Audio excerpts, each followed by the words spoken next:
Alright guys, I just got out of the Baton Rouge airport and we're on the highway getting off on I-10 east to New Orleans. I'm gonna let you see how FSD handles on the highway.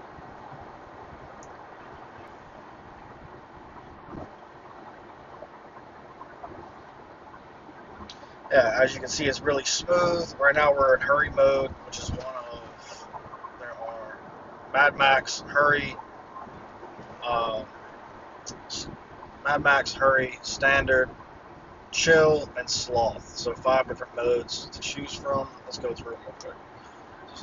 As you go through and step down, it will slow your speed down.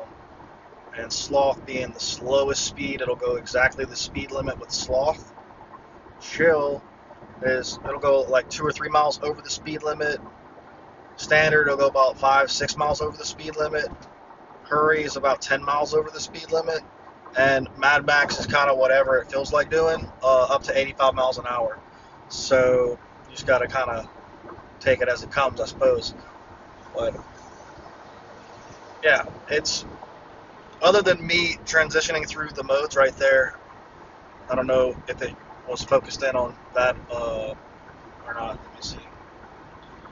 So right now it says Mad Max. There you go. Um, yeah, right now we're staying in the fast lane. It's going to go up to 85 miles an hour if it feels like it can do so safely. The blue bar is activated here, and that means when you see this blue bar activated, you know either autopilot or FSD is active on the vehicle. I'm not sure what autopilot looks like anymore. It used to be autopilot was 2 lines and FSD was the solid bar, but as updates happen,